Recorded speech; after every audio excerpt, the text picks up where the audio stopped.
Good afternoon, Sir Flores. This is my read and discuss Introduction Criminology, Module 3. Social theory defined as the systematic set of interrelated statements of principles that explain aspects of social life. Theories serve as model or frameworks for understanding human behavior and the force that form it. It is based on verified social facts or readily observed phenomena that can be constantly calculated and measured. Ang social theory ay mga ideya at paliwanag na tumutulong upang maintindihan kung papaano gumagana ang lipunan at ang kilos ng tao. Ipinapakita nito kung papaano nagkakaroon ng kaayusan, pagbabago at ugnayan at pagitan ng mga tao sa komunidad.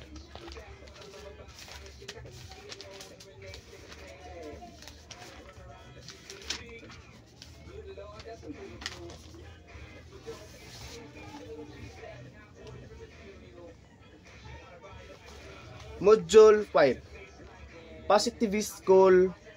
The positivist school opposed and the classical school understanding of crime. All people are different and thus vary in their understanding of right and wrong. This needs to be a barometer for punishment. The person and not the crime should be punished. Ang positivist school ay isang pananaw sa pag-aaral ng kriminolohiya na nagsasabing ang pagiging kriminal ng isang tao ay hindi dahil sa kanyang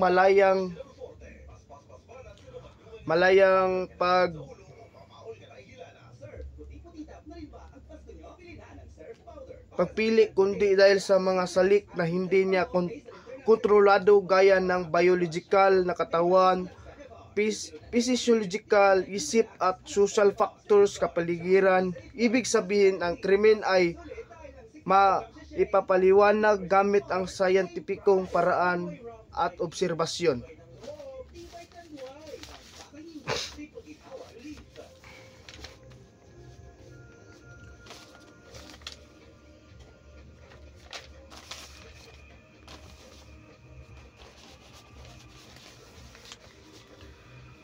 Concept of criminal justice. Criminal justice is providing justice to criminals. It also focuses on the rehabilitation of the criminals, providing moral support to the victims and prevention of other crimes.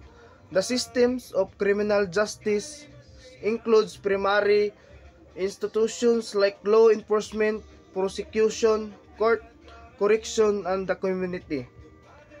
Ang criminal justice ay isang sistema na magpapatupad ng batas at nagbibigay hustisya sa lipunan. Binubuo ito ng pulisya, hukuman at pilitan upang mapanatili ang kaayusan at maprotektahan ang mamamayan.